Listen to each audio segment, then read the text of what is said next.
Well, good evening. It is good to see you here this evening for the Bible study. We are continuing on in our series here in the book of Genesis, covering Genesis chapters 12 through 36. And so we're sort of picking up speed this evening. With Genesis chapter 12, the book of Genesis begins to narrow its focus. We started out in the beginning in the beginning, God created the heavens and the earth. That's pretty broad focus. That takes in everything. Then we very quickly zeroed in on humankind that God created here on the earth, the family of Adam, and focused in on the pre-flood world, and then the events quite a bit that was focused in on the events of the flood and the immediate post-flood world that were summed up there that we have gone through. Beginning in Genesis chapter 12, the Bible begins to focus in on one man, and that is Abraham, and the remainder of the Bible really carries on from that. The rest of the Bible, in that sense, is built upon the promises that God made to Abraham and the ultimate fulfillment of those promises.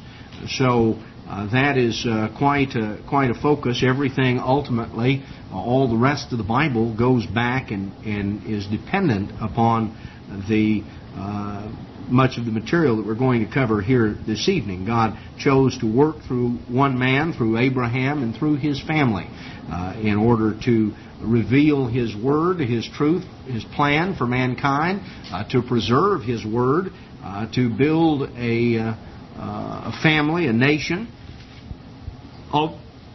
Ultimately, it was through this family that the Messiah would come. Now, from a prophetic standpoint, the main importance of these chapters that we're going to go through this evening and those immediately following is their development of the birthright blessings and promises. This was a continually unfolding promise, which will expand throughout the book, as we will see as we go on here through the life primarily of Abraham and Isaac, and getting into the life of Jacob. Now, as we pick up the story here in Genesis chapter 12, we find God dealing with the man Abraham, and God told him, get up out of your country, away from your kindred, from your father's house, to a land that I will show you. And I'll make of you a great nation, and I'll bless you and make your name great. And there'll be...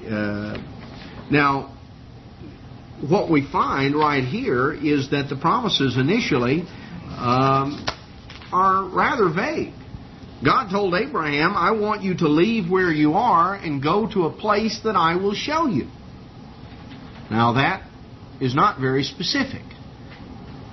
We're told Abraham arose and went, not knowing where he went. He went in faith. And we find that God told him, I will make of you a great nation, and you go to a land that I will show you. God simply told him that he would, his descendants would become a great nation, would be blessed, and through his descendants, all nations would be blessed. But it's left pretty vague and pretty general. Now, as we go on down and advance through the story, we will see that God continually got more specific. But you see, Abraham had to respond in faith. He didn't know all the details. Humanly, we like to see where we're putting our foot. We like to see where the next step is going to be. And faith is something that goes against the grain of human nature, because we all like to walk by sight. And God called upon Abraham to walk by faith, and ultimately the basis of our relationship with God, the basis of Abraham's relationship with God was that he trusted God. That's what faith is. Abraham trusted God, and because he trusted God, it ordered his whole life. And the decisions and the consequences of his life were impacted because Abraham trusted God and he lived his life accordingly. Now, Paul develops that in the New Testament and explains how that ultimately a relationship with God in the New Testament or in the Old Testament, it's all based on the same thing. It's based on trusting God. And of course, if we trust God, truly trust Him, then we will act on what He says. You see, a lot of times the Protestants in particular try to make a distinction between faith and works. Well, you can't really separate faith from works, because if you really believe something, you act upon it. And if you don't act upon it, then it's pretty clear you don't believe it very much. So, we find that Abram departed, Genesis 12:4, just as as the Lord had spoken to him. And he was 75, and Lot went with him. Now, Lot was his brother's son, his nephew. And they brought all their possessions, everything they had, and they came to the land of Canaan. And when Abram came there, he passed through the land to the place of Shechem. And we're told that the Canaanites were then in the land. Now, Abraham, when he got there, found out a few things that maybe he hadn't known before. There's no indication he'd ever been here before. He gets there, and he finds out God said, I'm going to give you this place. But when Abraham looks around, somebody's already there. Now, that begins to dawn on you that this maybe isn't quite as simple as what I thought.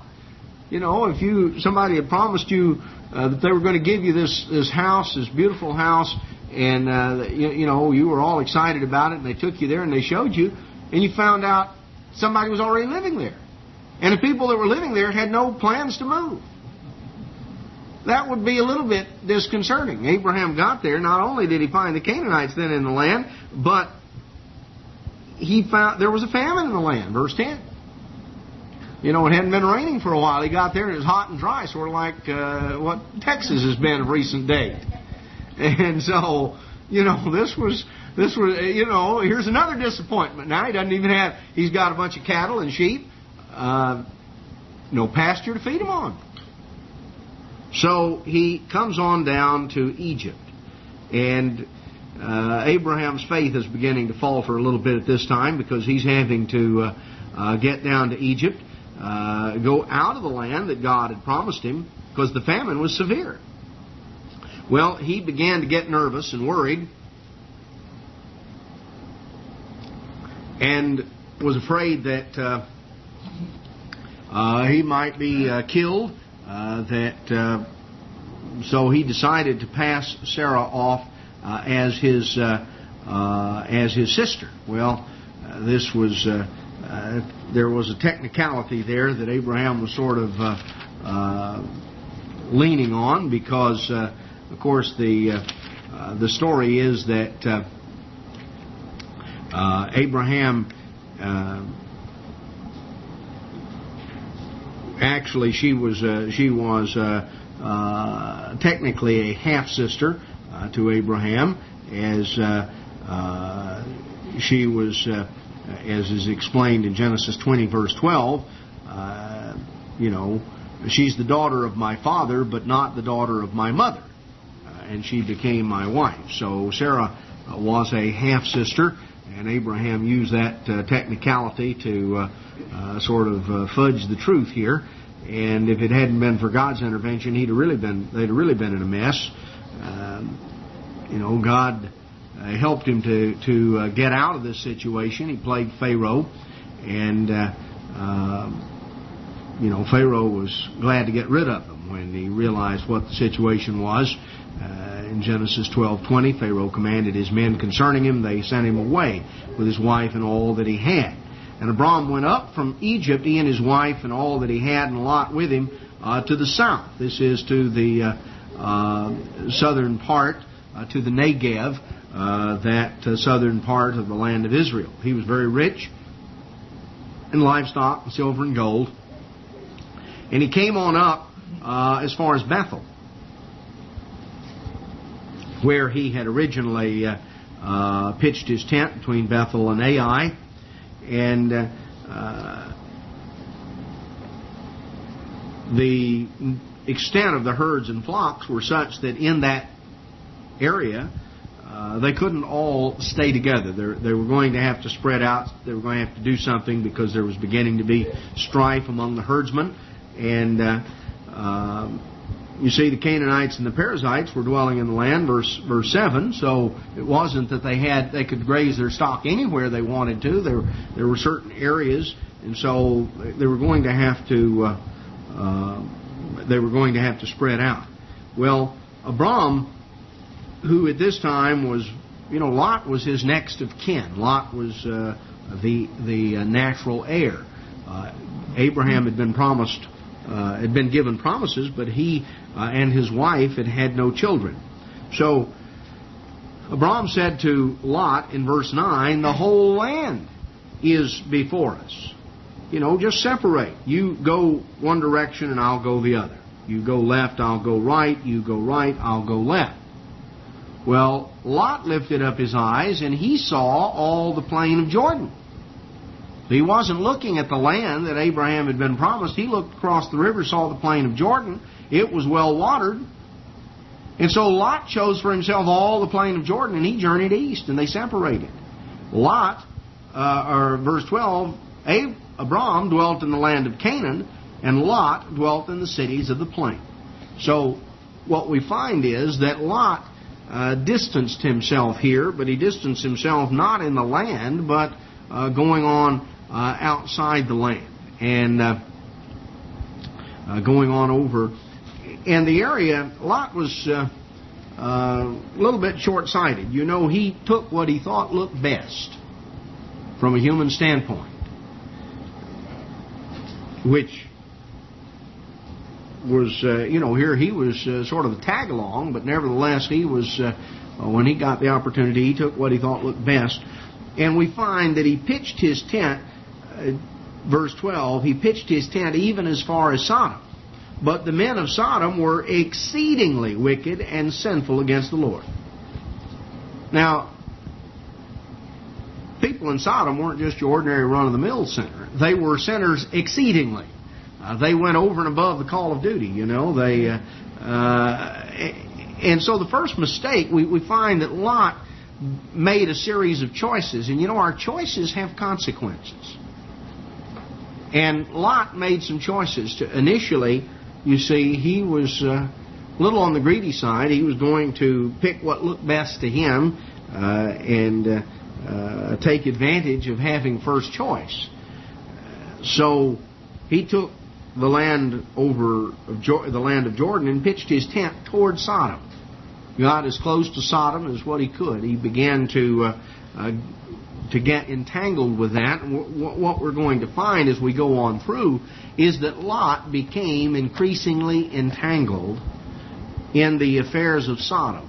Rather than keeping his distance from the society around him, Lot became so enmeshed in it that it wound up and ultimately his whole family was pulled into this whole situation. It's not that Lot did everything that the Sodomites did, not by any means. But he put himself in a situation where he was in a bad environment, and that particularly affected his children. And there's an interesting contrast if you look at the next generation,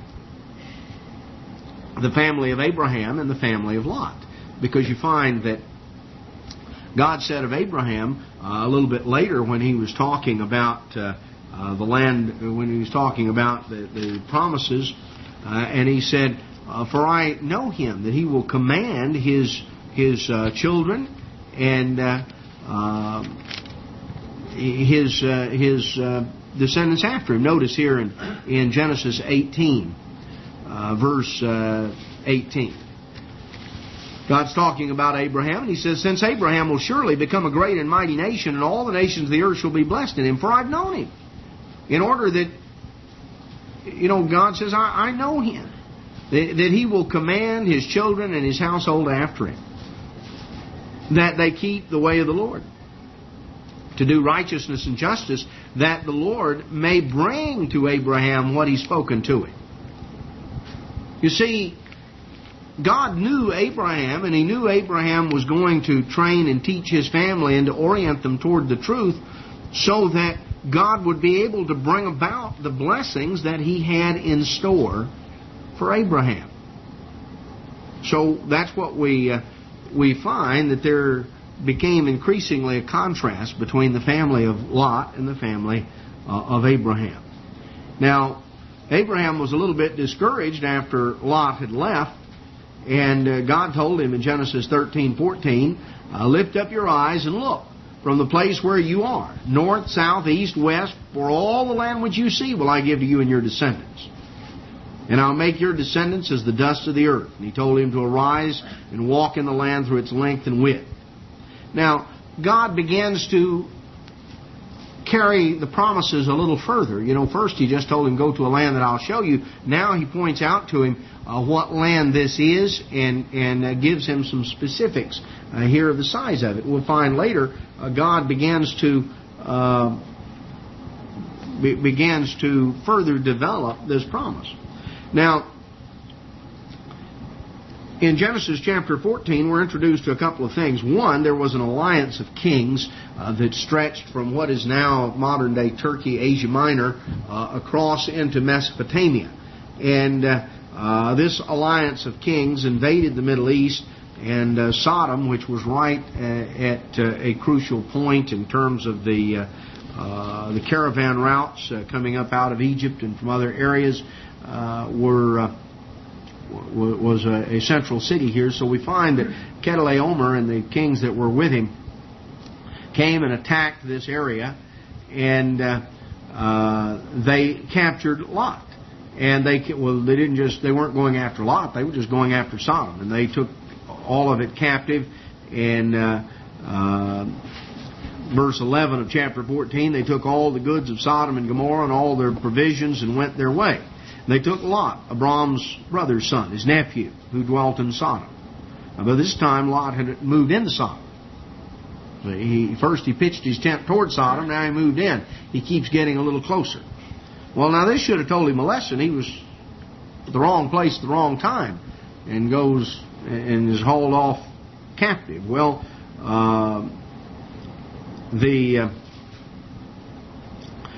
when Abram found out about it, he gathered together his trained servants and went on pursuit after this invading army, and he met them here in the Valley of the Kings, and he was able to defeat them, and so they came on back. Now, in verse 18, we're introduced to a remarkable individual that just sort of comes on the scene abruptly. Abram is coming back from the slaughter of the kings. He's bringing back the goods that they had captured from Sodom. He's bringing back Lot and his family and all of these things. And we're told in verse 18 that Melchizedek, king of Salem, brought out bread and wine there to meet Abraham, or Abram. That he was the priest of the Most High God. And he, Melchizedek, blessed Abram, and said, Blessed be Abram of God Most High, possessor of heaven and earth. Blessed be God Most High, who has delivered your enemies into your hand.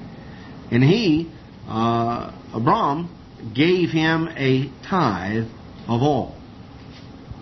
So, we find that Abraham tithed to Melchizedek. Now, if that was all you had, you'd be scratching your head and trying to wonder, well, who was this Melchizedek?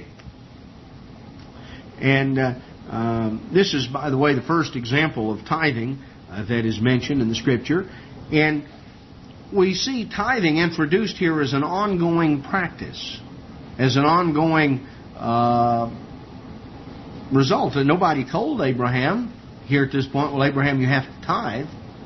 Abraham already understood tithing. He gave Melchizedek a tithe of all. Now, we learn about this Melchizedek when we go back to Hebrews chapter 7. And in Hebrews 7, we're told that this Melchizedek, king of Salem, priest of the Most High God, who met Abraham returning from the slaughter of the kings and blessed him, to whom Abraham gave a tenth part of all, gave a tithe. First being translated King of Righteousness. That's what the word Melchizedek means. King of righteousness. Then also King of Salem, which means King of peace. Well, here was a man whose name was King of righteousness, King of peace. Hebrews 7:3 tells us he was without father, without mother, without genealogy, having neither beginning of days or end of life. But made like the Son of God, remains, present progressive, remains a priest continually. So here's an individual without father, without mother, without beginning of days or end of life. One like the Son of God. Now, it emphasizes here in Hebrews 7 that how great this individual was, that in effect the Levites, who were later commissioned to receive tithes, had in that sense paid tithes through their great-grandfather Abraham to Melchizedek. And we're told in verse 7, this individual Melchizedek was certainly far greater than Abraham, because beyond all contradiction, the lesser is blessed by the better. Abraham, the father of the faithful, was blessed by someone who was better than him. He was blessed by Melchizedek. So, we're told that, coming on here in Hebrews 7, that Christ is to be a priest forever. This is down in verse 21, according to the order of Melchizedek. Verse 24, because he continues forever, he has an unchangeable priesthood. So we find here that in reality the Melchizedek was none other than the one that we know as Jesus Christ. The one who appeared to Abraham back here and evidently had a location there at Salem, which is the ancient name of Jerusalem, that he came and dealt with Abraham, conveyed a blessing to him. Abraham tithed to him. And then, now there's a couple of examples. Anybody know right off the other place where tithing is mentioned in the book of Genesis? There are two examples of tithing here in the book of Genesis. Well, the other example is found back in Genesis 28. Jacob. That's right. Jacob was fleeing from Esau, and he came to a place called Bethel, and he slept there that night. He took this stone and made it for a pillow, and he slept there, and that night he had visions through the night of angels ascending and descending on a ladder from heaven to that location. And so when he rose up early in the morning, this is Genesis 28:18, took the stone, set it up as a pillar, poured oil on top, called the name of that place Bethel. Jacob made a vow, verse 20. He says, if God will be with me and keep me in this way that I'm going, and give me bread to eat and clothing to put on, so that I come back to my father's house in peace, then the Lord shall be my God, and this stone that I've set up as a pillar shall be God's house, and of all that you give me, I'll surely give a tenth to you. I'm going to start tithing. You talk about foxhole religion. You know, Jacob was fleeing from Esau. He was scared. He was getting out of there. He saw this and he told God, Jacob, it's incredible. Jacob had this, he was always trying to cut a deal. You remember? That was the way he dealt with Esau. Now he's going to cut a deal with God. He says, I don't have time to really do a whole lot right now. But if you'll watch over me and take care of me and bring me back here safely, then the eternal shall be my God. I'm really going to get serious about this stuff. I'm really going to start, keeping the commandments. I'm going to start doing all the stuff I'm supposed to do. If you watch over me and bring me back here safely, then I'm really going to, I'll tell you what, I'm going to get serious about it. I'm even going to start tithing. I'll tithe, I'll do all this stuff. So, You see, tithing is introduced as an ongoing practice. Abraham did it. Jacob knew that that was what converted people did. He understood that. He didn't guess at what the amount was. But Jacob had some lessons to learn. You see, and there is a tremendous amount, by the way, in the story of Jacob, if you want to just study the subject of conversion. There's a tremendous amount packed there as to how God worked with this man to bring him to repentance. First, He had to bring him to see himself. He had to humble him and bring him down to recognize his need for a Savior and for God's help. And Jacob ultimately, as we're going to see a little later, came to a far different attitude than he initially had. But anyway, we see the example here of tithing. As we go on looking at pursuing the story, in Genesis chapter 15, God again came to Abram in a vision. He said, "Don't be afraid, I'm your shield, your exceeding great reward." And Abram said, "Well, what good is that going to do me? I'm going childless. The only heir I have now is my chief steward, Eliezer of Damascus." And God told him, no, he's not going to be your heir. Your heir will be one that comes forth from your own body. And He said, "Look now," verse 5, "toward the heaven and count the stars if you're able to number them. So shall your descendants be." And he believed in the Lord, and He counted it to him for righteousness. And God said, "I'm the Eternal that brought you out of Ur of the Chaldeans to give you this land to inherit it." Well, God told him, He began to expand the promises even further in verse 18, where He told Abraham by covenant, "I've given you this land from the river of Egypt to the great river, the river Euphrates, and the land of all these people that are dwelling here." So God continues to expand the promises and to give him more and more information about it. Well, time goes on. And as we read the story here in chapter 16, we find that 24 years have gone by from the time that Abram came out of Egypt. Well, not initially, though.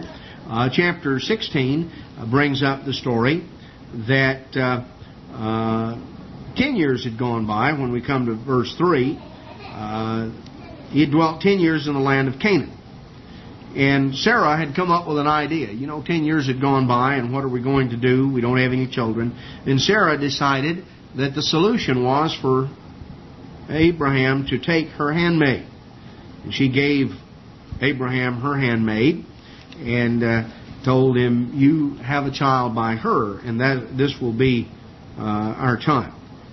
Well, needless to say, that led to problems. This wasn't the same as Sarah having a child. When Hagar realized that she was pregnant, she began to despise her mistress. And now Sarah began to get upset. See, now you had a little jealousy going on. And Sarah told Abraham in verse 5, she said, "My wrong be upon you. It's all your fault." Well, and she tied into him, and Abraham said he was figured that discretion was the better part of valor here, so he said, "Look, she's your handmaid. You do what you want to. I'm getting out of this thing. So Sarah began to deal harshly with her. Abraham decided that he better not get between them, and Sarah began to deal harshly. She was upset and frustrated and jealous, and Hagar fled. Well, an angel appeared and told Hagar to return to your mistress. Verse 9 of chapter 16, "Submit yourself to her, and I will multiply your descendants exceedingly." And of course, she had a child whose name was Ishmael. That's, we're told here in verse 15. Abraham was 86 when Hagar bore Ishmael, Abraham was 86. And so we find that God made a promise here. There's some prophecies relating to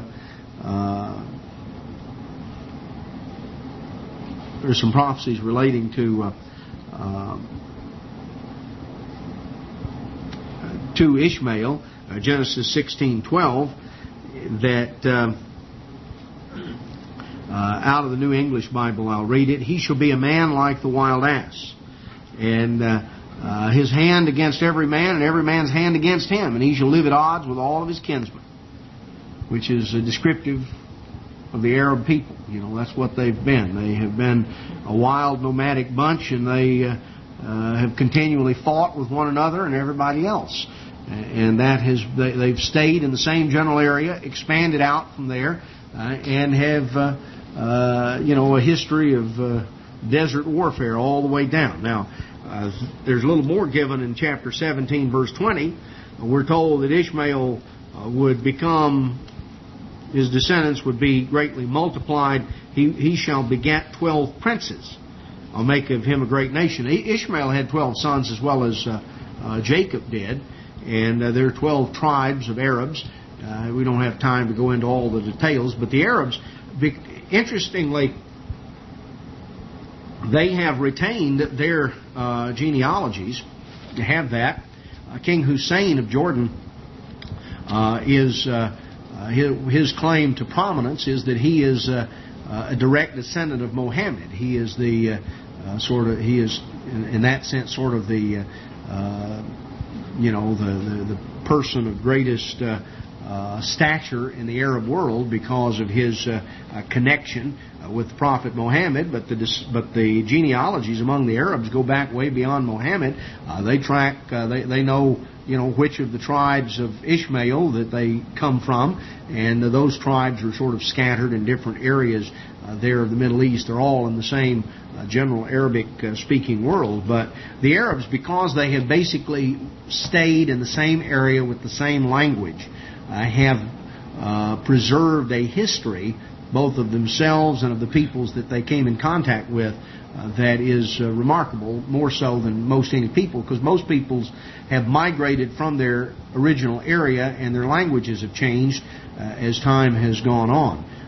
Arabic is basically derived from Hebrew. They're very similar languages, the Arabs say salam, and the Hebrew and the Jews say shalom. That's the similarity of the languages. So it's something that has put them in a unique situation to preserve much of the history there in that area. As we note here, there's 14-year difference in age between Ishmael and Isaac. We're told that Abraham was 86 in chapter 16, verse 16, when Ishmael was born. And then in chapter 17, he was 99 when God appeared and made a covenant, promised him a son, Isaac. And so Abraham was told that Isaac was born. Then in the aftermath of that, Sarah said in verse 17 of chapter 17, "Shall a child be born to a man who's 100 years old, and shall Sarah, who is 90, bear a child?" This was just incredible to Abraham and Sarah both. They couldn't, just was almost inconceivable such a thing. But Abraham was 100 when Isaac was born, and Ishmael had been born when he was 86. So that makes him makes a 14-year difference. Now God established a physical sign of the covenant here in chapter 17. Abram was 99. The Eternal appeared to him and said, "I am the Almighty God. Walk before me and be blameless. Be perfect. Be just like me." And I'll make my covenant between me and you and will multiply you exceedingly. And God told him, my covenant is with you. Verse 4, you shall be a father of many nations. Your name shall no longer be called Abram, but now you shall be called Abraham. For I've made you a father of many nations. I'll make you exceedingly fruitful. Will make nations of you, and kings shall come from you. Now, we saw earlier that he was going to give him a land and make of him a great nation. Now that's made plural. I will make nations of you. In fact, he changed his name to be Father of Many Nations. And we're told in verse 6 that a line of kings, a royal dynasty, would be established coming from the descendants of Abraham. So there are more details that are added to the promise. You ever thought about this? You know, here's Abraham. He's 99. He has no legitimate children. He has this one child by a handmaid, but he has no legitimate children. And now God makes a promise to him, tells him, I'm changing your name. So now Abraham's got to come out of the tent and announce to everybody that he's got a new name. You know, from now on, I want you to call me Father of a Multitude. You know, he's 99 and he doesn't have any kids. You talk about being an optimist. You know, Father of a Multitude. But you know, God calls things that are not as though they were, because when God says it, it's as good as done. And so God changed his name, and now they introduced the covenant of circumcision. So, verse 23, Abraham took Ishmael, his son, and all the males there among the men of Abraham's house, and they were all circumcised. And Abraham was 99 when he was circumcised. And Ishmael, verse 25, his son was 13. You realize that the Arabs practice circumcision to this day. They do, as well as the Jews. Now, the Jews follow the instructions that God gave here, that they're to be circumcised on the 8th day. The Arabs don't do that. They don't circumcise on the 8th day. They circumcise in memory of Ishmael. And all the Arabs' males are circumcised when they're 13. Anyway, another advantage to being a Jew rather than an Arab.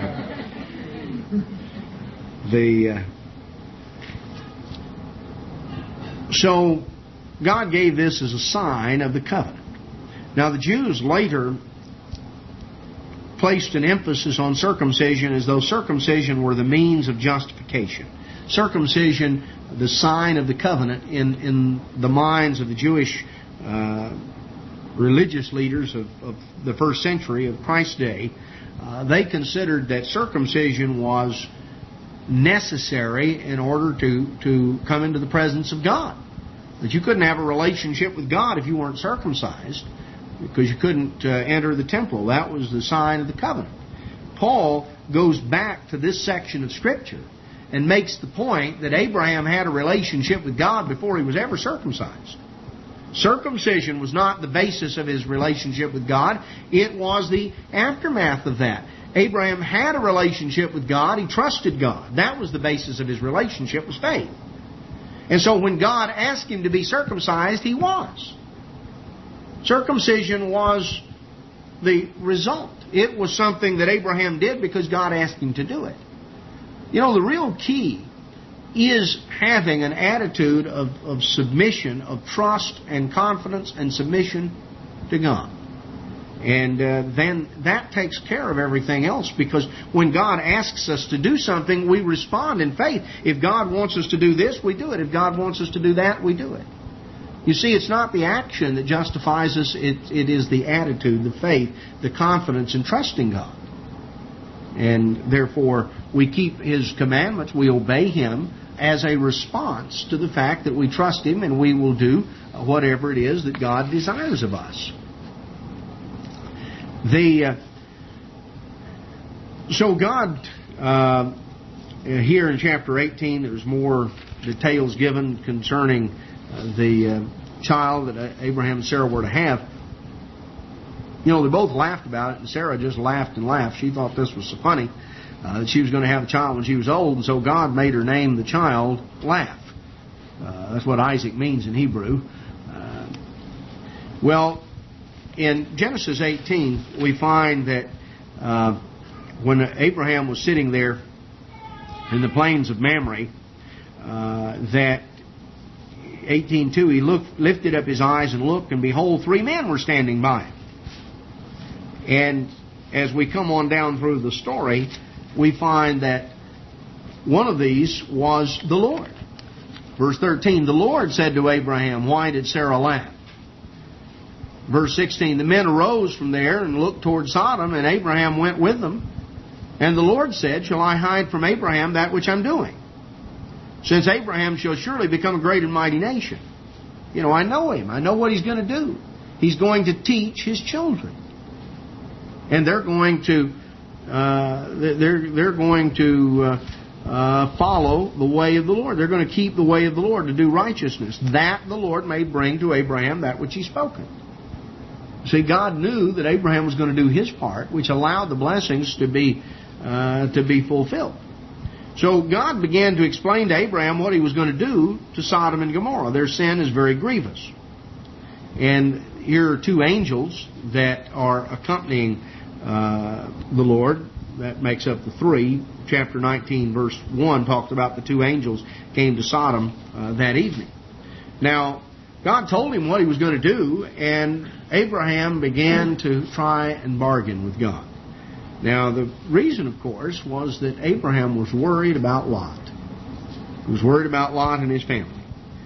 And so he says, you remember the story, well, what if there are 50 righteous people in the city? Would you destroy a place like that? I mean, maybe a lot of bad people. What if there are 50 righteous? You wouldn't slay the righteous with the wicked. God said, well, if I find 50 righteous people, I'll spare the whole place. Well,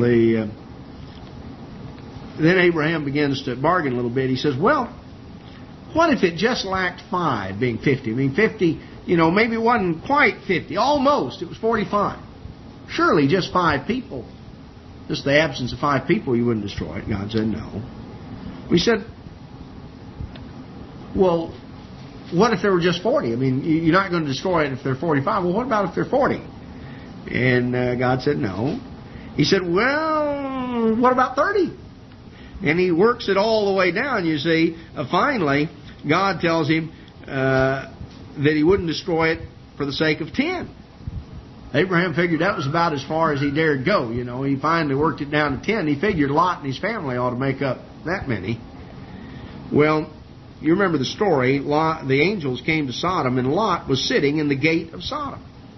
Lot, by this time, was really gotten pretty involved there in Sodom. The gate of the city was sort of it was the focal point of activity, of commercial and legal activity. And Lot was there, and he saw these 2 strangers, and he bowed his face to the ground, and a sign of respect. And then he didn't realize who they were, but he recognized they were strangers. He knew enough about the area where he lived to know that this was not a good place for a stranger to just sort of come in unawares. So Lot invited him to spend the night with him, and strongly insisted, and so they did.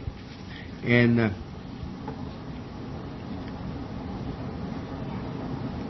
it's interesting the way certain things are sort of typed and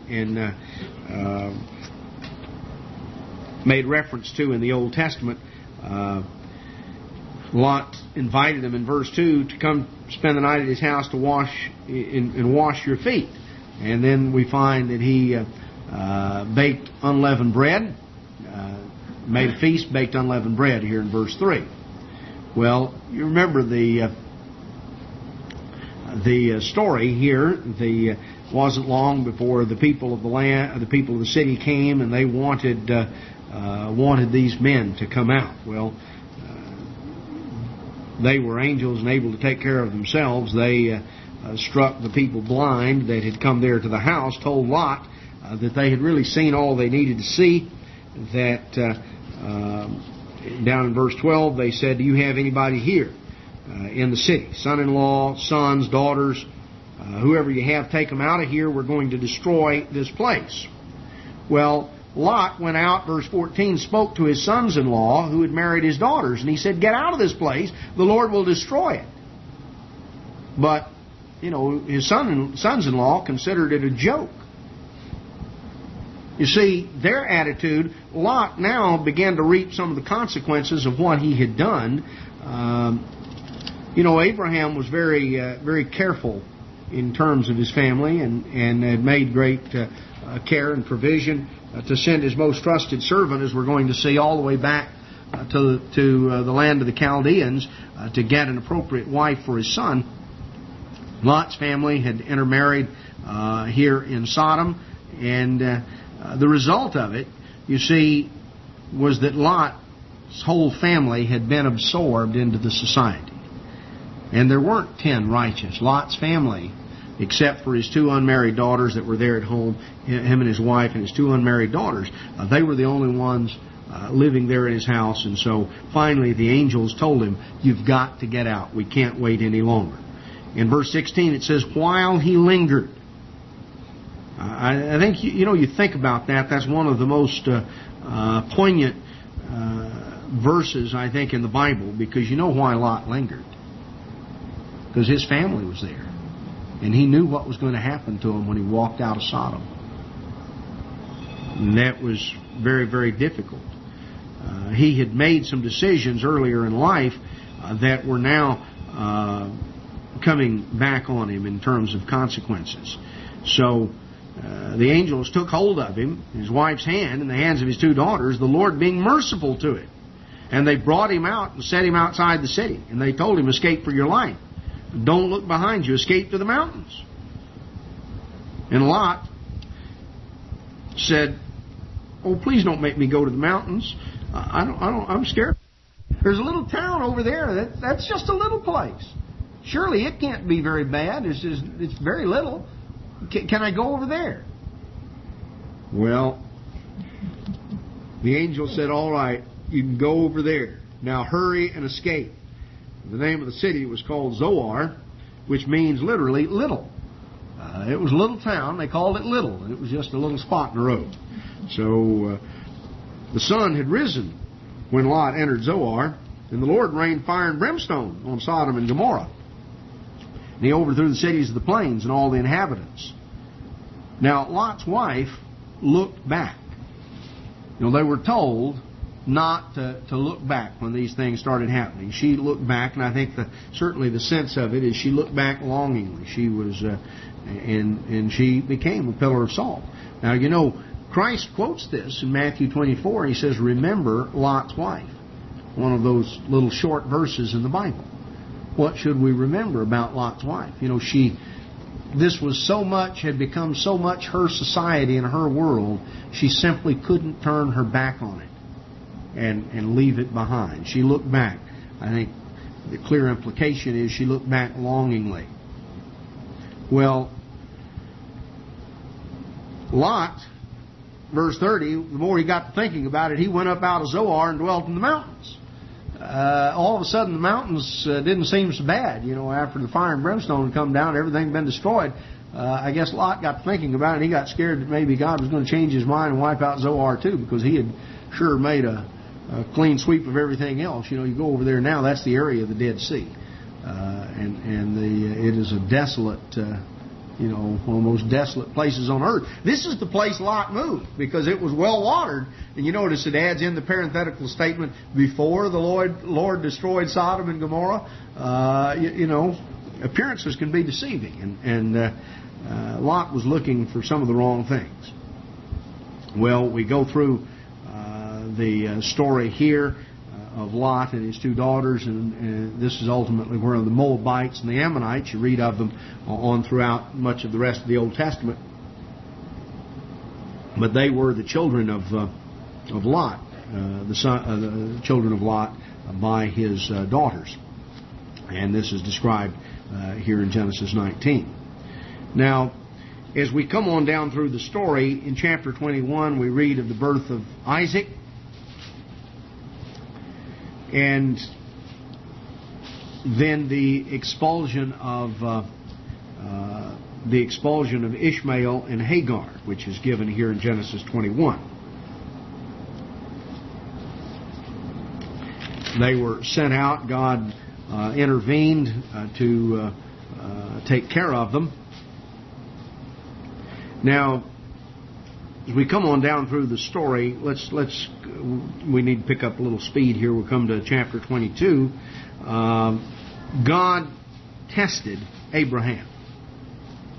God tested Abraham, and He said, I want you to take your son, your only son Isaac, whom you love, and go to the land of Moriah and offer him there as a burnt offering on one of the mountains of which I will tell you. So Abraham arose early in the morning, saddled his donkey, took 2 of his young men with him, and Isaac his son, and he split the wood for the burnt offering, arose and went to the place which God had told him. Now understand, by this time, of course, Isaac is a grown man. I think every indication is that is the case.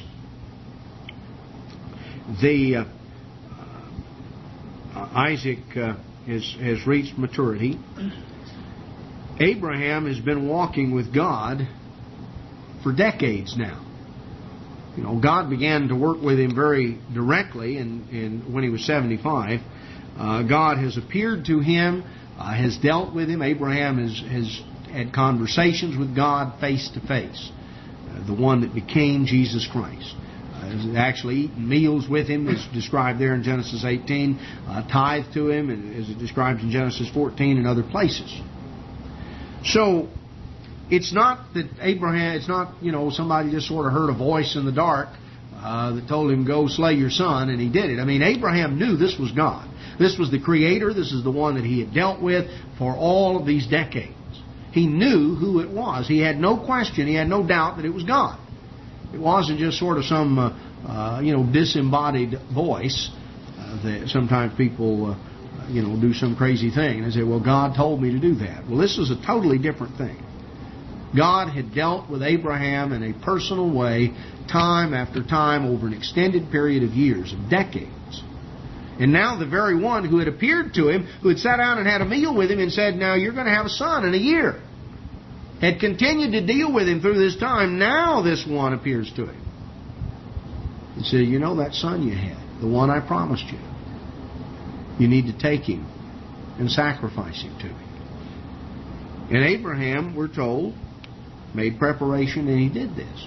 Now it's interesting, when you read in Hebrews 11, it says that Abraham accounted that God was able to raise him from the dead. You see, God had made a promise that in Isaac shall your seed be called. So Abraham knew that it was impossible for God to lie. He didn't know how God was going to do this, but he trusted God completely, totally. And you're familiar with the story. They came there to the land of Moriah, which is the environs of Jerusalem. Now, the Temple Mount is called Mount Moriah. Some think that was where Abraham sacrificed Isaac. I think if you read verse 2 of chapter 22, it's a little more general than that. It says, the land of Moriah, one of the mountains of which I shall tell you. I frankly think that it's more likely, given the symbolism, that it was actually the mount called Golgotha. Because when I don't think we can totally prove that, but notice what Abraham named it here.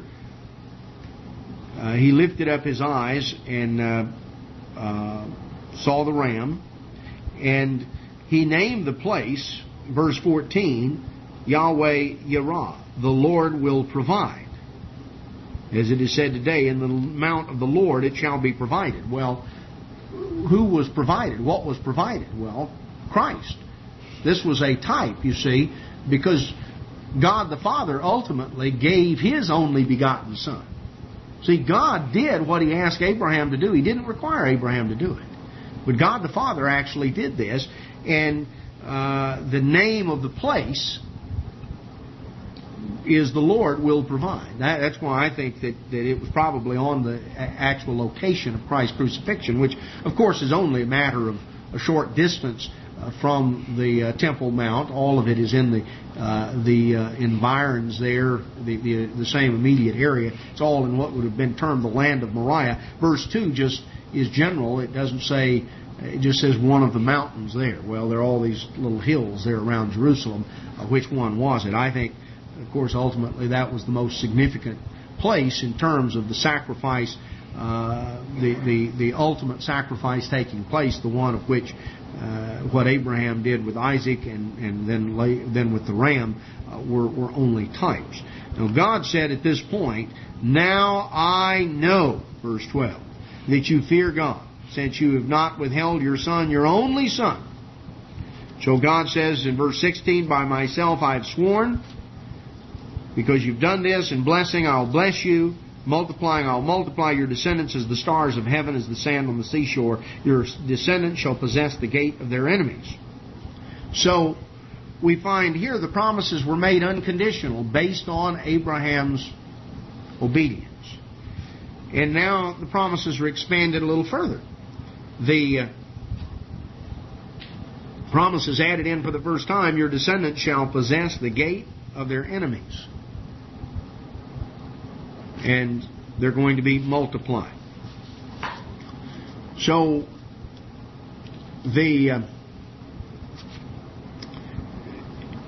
we find here the little update on the family. Abraham got family news about what had happened to the family back in the land that he had left.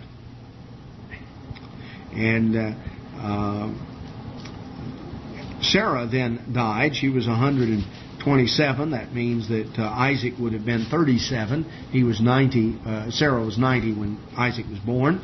So Isaac would have been 37 at this point. And she died, and Abraham buried her. He spoke to the sons of Heth, and he says, "I'm a foreigner and a sojourner among you, a stranger and a pilgrim. I want to buy a place to bury my dead." Well, they offered to give him a place, and he said, "No, I want to pay for it." So it gives the story here. He bought this. This is the only part of the promised land Abraham ever owned in his lifetime, and he had to pay for it. Now, God had promised him all of this. But you see, Hebrews 11 tells us Abraham died in faith, not having yet received the promises. He saw them afar off, was persuaded of them. You know, that is a tremendous lesson of faith. Abraham waited his whole life. And he died in faith, still trusting that God was going to do what He said. That is a remarkable example. Because, you know, patience doesn't come very easily to most of us. Our general attitude seems to be, "Lord, give me patience and give it to me right now." And patience is something that is tied in with faith, and it has to be developed over a period of time. Now, as we come on into chapter 24, Abraham was old.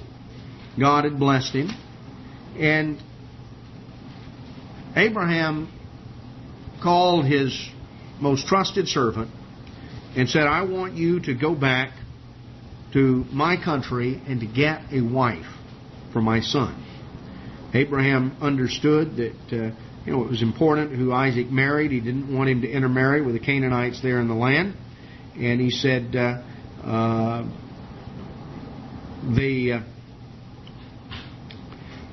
told his servant to go back. And the servant, verse 10, took 10 of his master's camels and departed.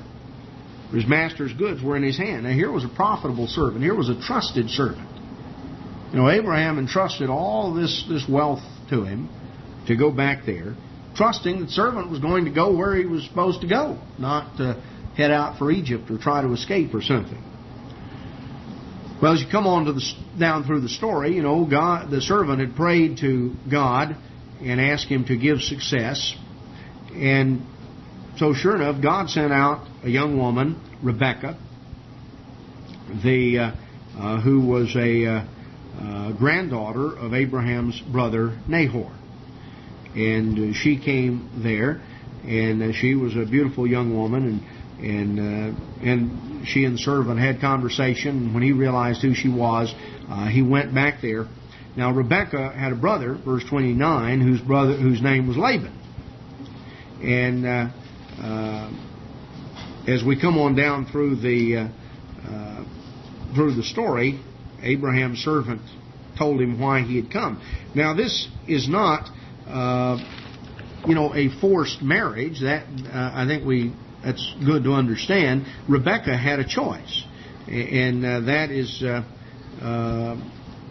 made plain as you come on down through the chapter. That verse 58, they called Rebekah and said, "Will you go with this man?" And she said, "I will go." So it was not a forced marriage in the sense that some sometimes had the idea. Rebekah had a choice. She could have refused. She chose to go. And so they sent away Rebekah and her nurse and Abraham's servant and his men. And they came back there, and Isaac saw Rebekah, we're told, and Isaac took Rebekah as his wife. He loved her.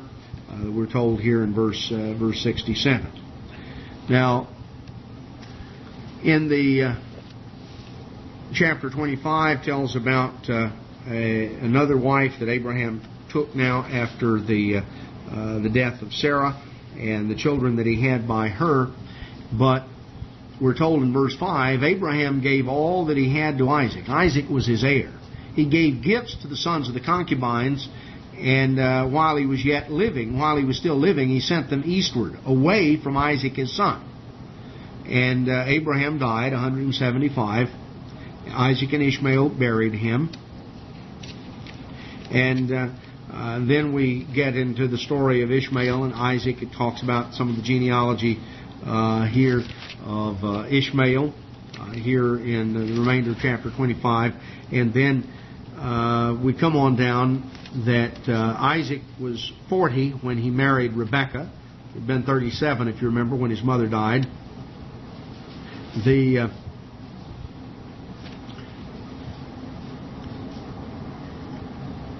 were unable to have children for a period of time, but Isaac besought God for her, and Rebekah conceived, and she bore twins.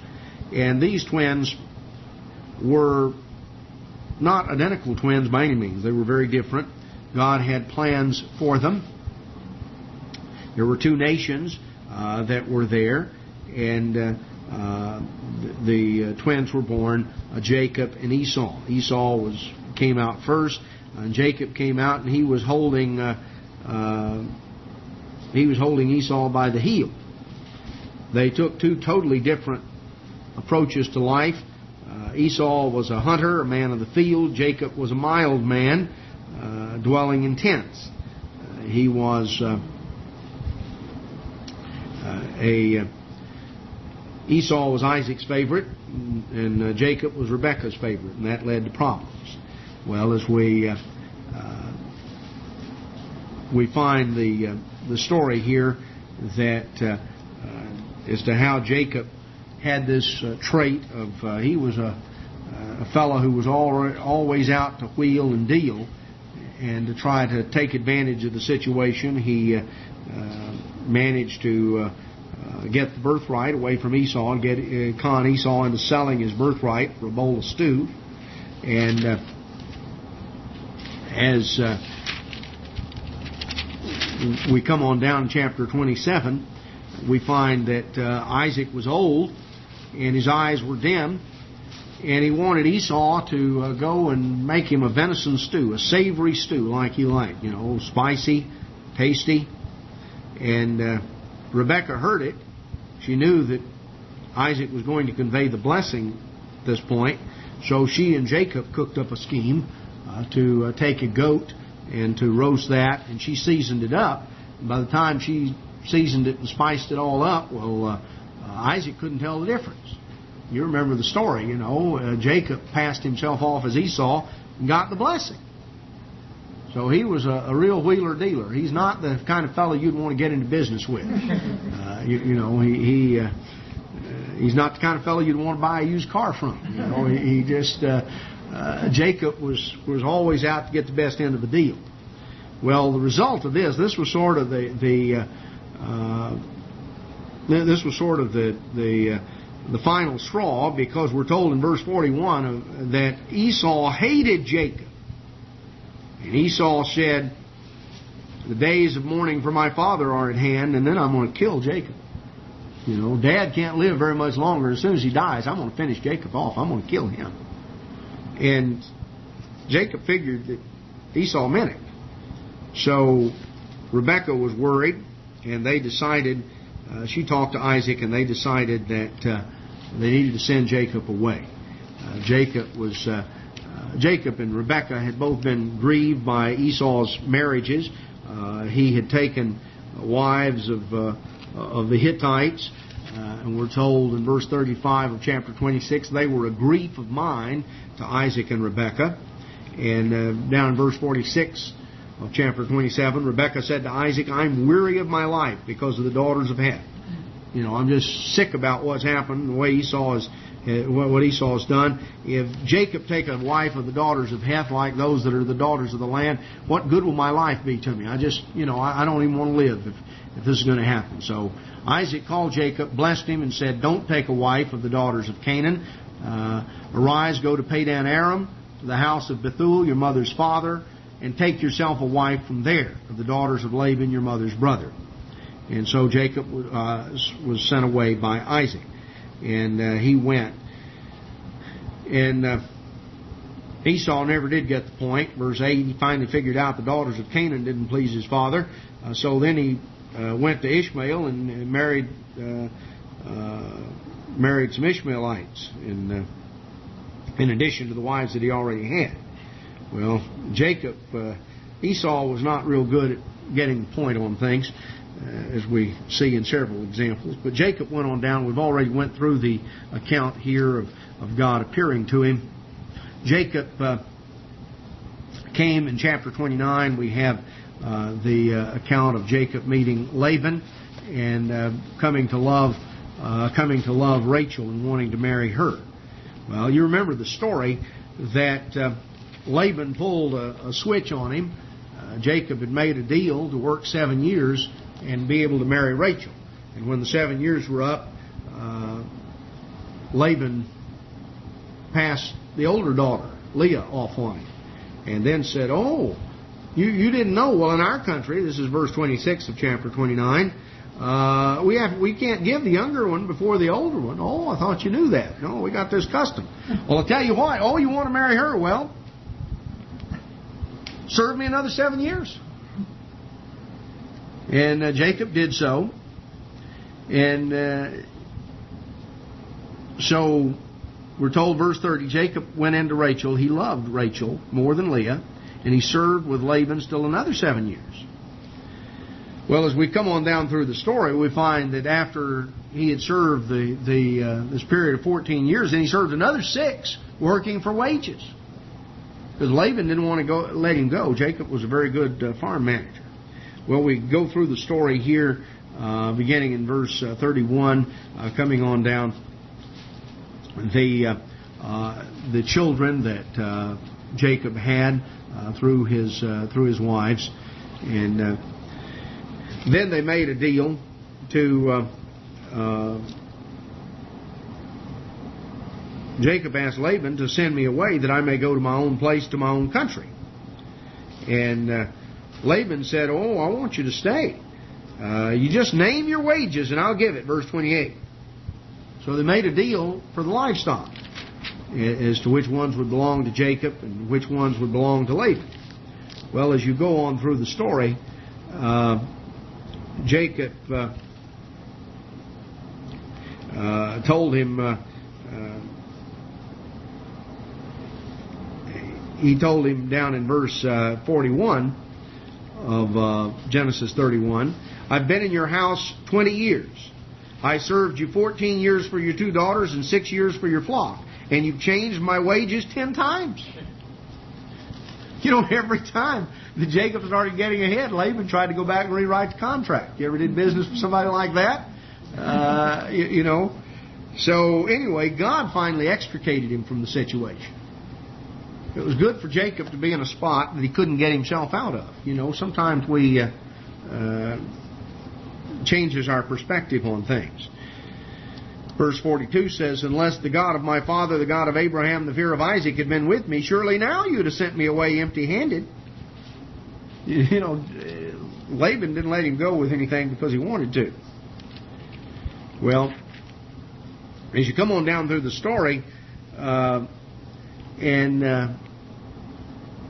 we find that Jacob returned, and Jacob sent messengers. See, this was the thing he was nervous about. He was going back, and he was going to have to face Esau. And so he sent word to Esau and sent gifts, and he was concerned. He was greatly distressed. See, because he got word, verse 6. Messengers returned to Jacob and said, we came to your brother Esau, and he's coming to meet you. And he's got 400 men with him. Well, that was, what Jacob was afraid of. Your brother's coming, and he's bringing 400 men. Jacob was greatly afraid and distressed. He divided the people and the flocks into two hands. Now, notice his prayer, verse 9. You remember we read that earlier where he was bargaining with God. If you'll bring me back and take care of me, I'll do this, this, and this. Verse 9, Jacob said, O God of my father Abraham and God of my father Isaac, the Lord who said to me, return to your country and to your kindred, and I'll deal well with you. I am not worthy of the least of all the mercies of all the truth. I'm not worthy of the least of your mercies and of all the truth which you've shown your servant. I crossed over this Jordan with my staff, and now I've become two companies. Notice an attitude of humility. He says, God, I know I don't deserve this. I don't deserve the least of your mercy. I don't deserve the truth that you've given me. You've given me your truth, and you've dealt with me very mercifully. You've blessed me. I left with nothing, and now look at all the things that I have. But please deliver me from the hand of Esau, for I fear him, lest he come and attack me and the mother and the children. And so he really besought God. Now God tested him, because we find Jacob was left alone. Everybody had crossed the brook. He was left alone, verse 24, and a man wrestled with him until the breaking of day. When he saw that he did not prevail against him, he touched the socket of his hip, and the socket of Jacob's hip was out of joint as he wrestled. He said, let me go, the day breaks. And Jacob said, I won't let you go unless you bless me. He said, what's your name? And he said, Jacob. He says, your name is no longer to be called Jacob, but Israel. For you have struggled with God and with men and have prevailed. You know, prevailer or overcomer with God. That's what Israel means. And Jacob called the name of the place, verse 30, he called it Peniel. For I've seen God face to face, and my life is preserved. Well, Jacob met Esau returning, coming there, and God gave him favor with Esau. Jacob came safely into the land of Canaan. Verse 18, he came safely there to the land of Shechem, which is in the land of Canaan. And he bought a parcel of land, pitched his tent. Now, Jacob didn't initially go to Bethel, which is where he had left from and where he'd made the promises and the covenant with God, years earlier. He came there, settled down, and he intended to go to Bethel. He intended to do all this stuff, You ever find yourself in a spot like that where you really have good intentions, but you sort of get sidetracked?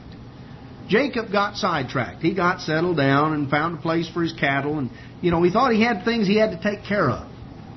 And he was taking care of it all right. One of the things he wasn't taking care of very carefully was his family.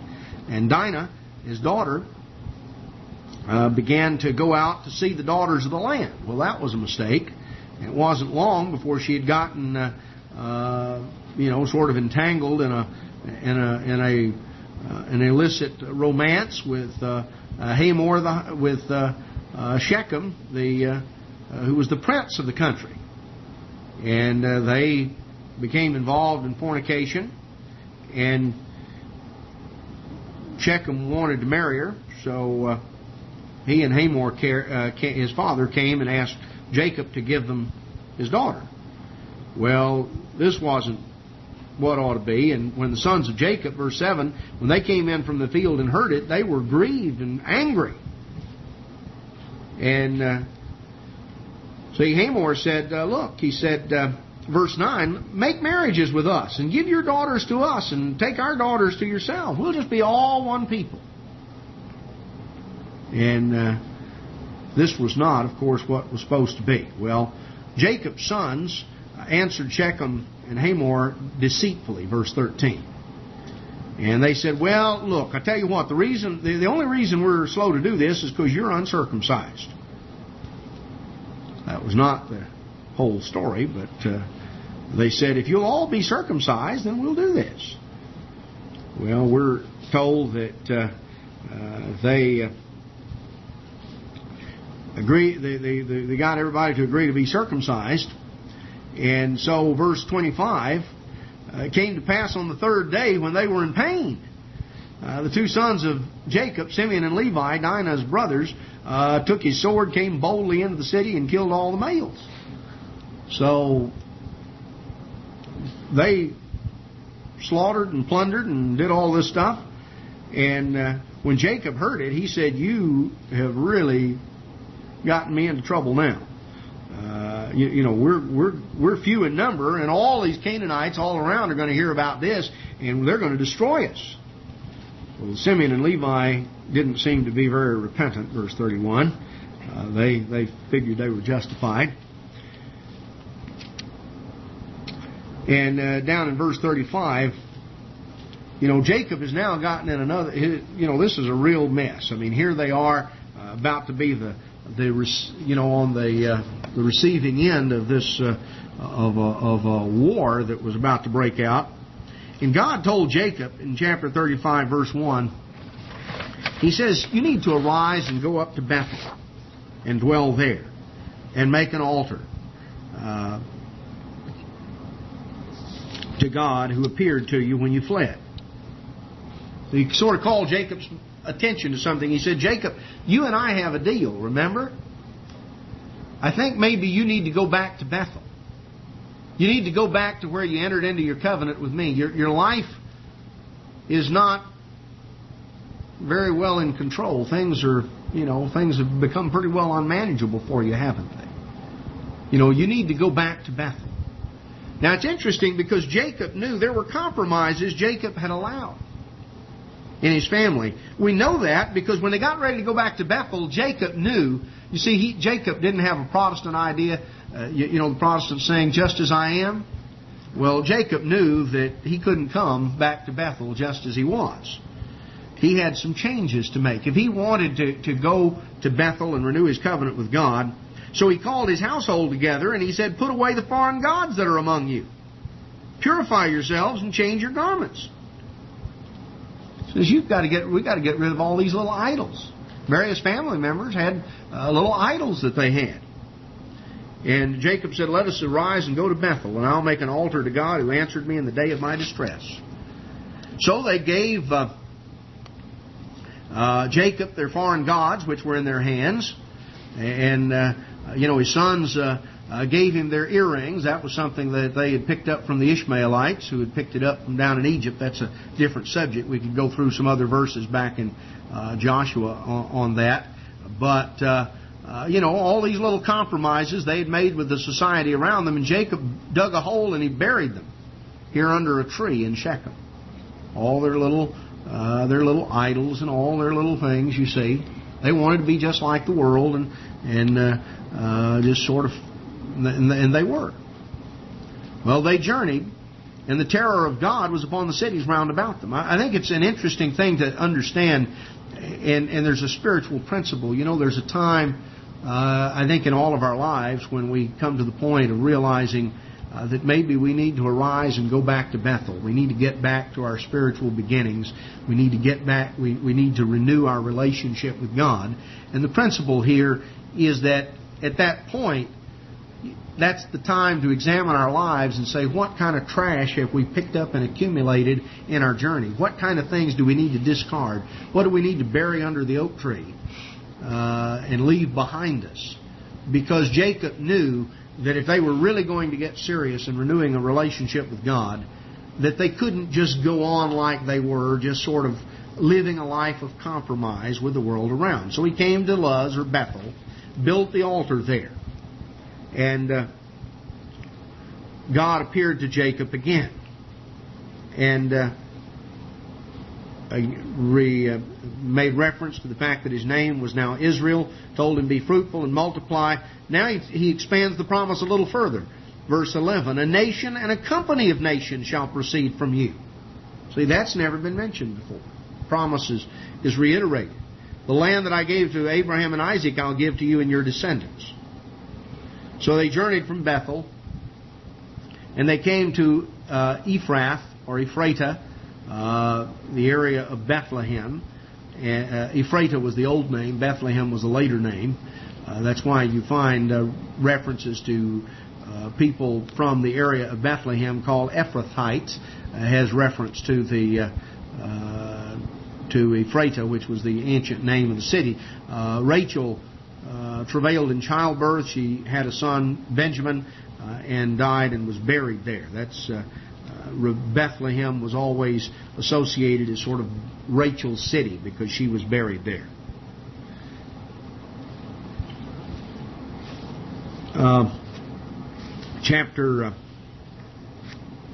This chapter also makes reference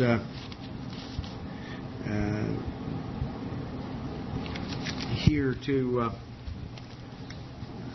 let's see, Genesis 35:22 makes reference that as to what Reuben had done to disqualify himself as being receiving the birthright, that he had committed adultery with his father's concubine. The references in Genesis 35:22, and if you want a cross-reference, you can go back to 1 Chronicles 5:1, where it makes plain that that was why he was disqualified from the birthright. Chapter 36 gives the genealogy of Esau. So with that, we have, I think, had an overview of this section this evening. We're going to finish up Genesis next time. This time I will pass out questions for next Bible study, and we'll be concluding. Good night.